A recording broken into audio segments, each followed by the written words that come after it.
I decided I was going to control my destiny, and I was determined to be successful. My teachers said that in order to be successful, I had to excel at the 3 R's: reading, writing, and arithmetic. Only later did I learn that only one of those actually started with an R. There was one other R that I needed in order to be successful. And it's not what you think, but it's what all of the successful people I know have. And it's what I had after I was broke, unemployed, and devastated at 23 to being more successful than I could ever have imagined. And the 4th R is called resilience. Resilience is such a key part of being successful. You don't need to be the smartest, you don't need to be the hardest working, and you don't need to have the highest IQ. Have you ever failed? In school, in work, in business? Well, if you have, great, because you are one step closer, because failure is essential to mastering resilience. I was watching an episode of The Biggest Loser recently, and it reminded me of my dad. Not because my dad's trying to lose weight on TV for money, but because early on, when I was a kid, he used to ask me, "Kim, what's the worst thing that happened to you today?" That's kind of a weird thing to ask. But he did it for a purpose. He was building my resilience. He was making me stronger. So I'd tell him the worst thing that had happened to me that day. "You'll never believe it, Dad. Wait till you hear this." And recently I called him. I told him, "Dad, you'll never believe what happened to me today. We won a big contract, but one of my key engineers had left. How was I going to build it?" I was actually proud of myself. There's no way he could top that. He said, "Kimmy, I'm so glad you called me. One of my companies can't make payroll, and I was going to call you for a loan." What? He won that, and I was a loser. What my dad taught me early on is that failure hurts badly. But when you get knocked down, you have to get up again and keep going. I had my worst failure at age 23, right after I graduated from Pepperdine. I went to work for a hot internet startup in Los Angeles. It was a job of my dreams. I called all of my friends. I said, "I'm gonna be a .com millionaire. You guys need to come work with me. We can all be millionaires. What could go wrong?" It was right after Yahoo had gone public, and I was confident Yahoo would be the biggest search engine forever. It was like being on a rocket ship. But unfortunately, that rocket ship crashed, and I was devastated. In an instant, someone had erased my career, my identity, and my future. I had to lay off all of my friends. And eventually I was laid off too. I couldn't believe it. I didn't know what I was going to do. I didn't have anyone to call because my friends who I'd promised to become .com millionaires now were actually broke. Not even a Hallmark card can help that. I was broke, unemployed, and devastated. The average 23-year-old is only one of these things, and I was all 3. I wanted to go home, go to bed, pull the covers over my head, and have an affair with Ben and Jerry. I had hit rock bottom. And I also hit the bottom of the pint of Rocky Road. And at that moment, I realized I needed to get up. I had to keep going.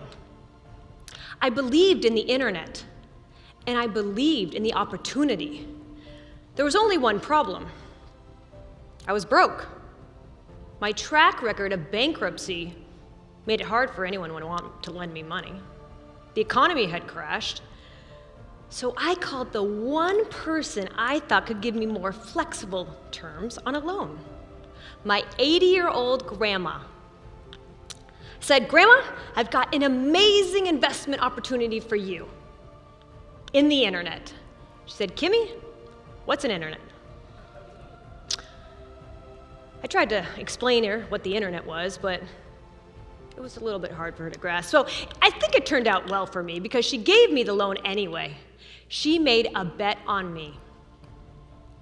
So with $10,000 from my grandma, I bought a computer, a business license, and a one-way ticket to Hawaii. Sounds beautiful. It was. It sounded like a perfect opportunity. Everyone says, "Poor you, you had to go to Hawaii." But the reality is, I went there because I could live rent-free with my boyfriend. And I spent the next 3 years working from his kitchen table. And it was at this kitchen table that I took control of my future and my destiny. After 5 years, the company had grown to $100 million, which I sold in 2008 and sold again in 2014 for $235 million. It was at this time that I learned resilience.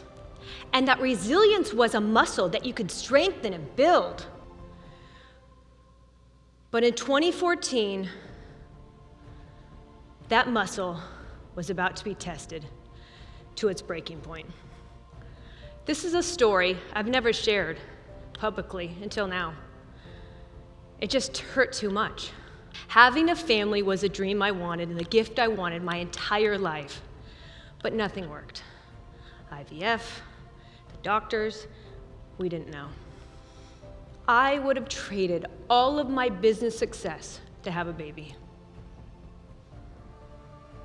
So we decided to get a surrogate. And 6 years later, it worked. We got the news we were having twins. And being a twin, I was over the moon. I couldn't believe it. This was the best news I'd ever heard. And we weren't going to tell anyone till at least the second trimester. We'd been on a roller coaster during the pregnancy trying to get pregnant, and we just didn't want to jinx it. It was nerve-wracking. And plus, I had this big deal I was working on to occupy my mind. It was the perfect plan.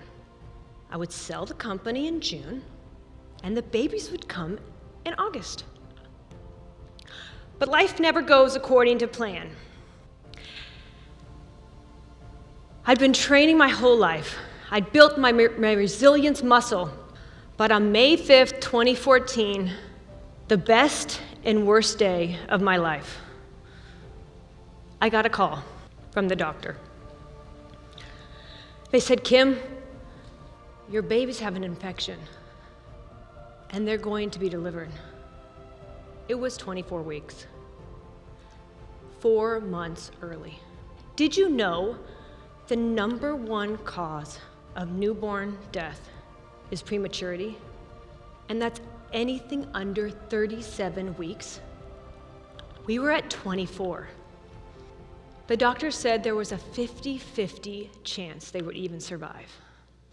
I felt so helpless and so powerless. When our twins were born, we didn't get to hold them. They weighed less than a pound, and they were whisked away to the newborn intensive care unit. My husband and I did not know what we were going to do. The first time that we were even able to touch them was through the hands of an incubator. My husband could put his ring on the wrist of my son, and it would dangle like a bracelet. My son's brain was bleeding, and my daughter had a hole in her heart. Every day, we did not think they were going to survive. My company, there was hundreds of lives depending on me to close the deal. And in the hospital, there was 2 children fighting for their lives. That picture was a vivid memory and a vivid nightmare that I never wanted to look at, never wanted to relive. Our twins taught us what it meant to be strong and resilient.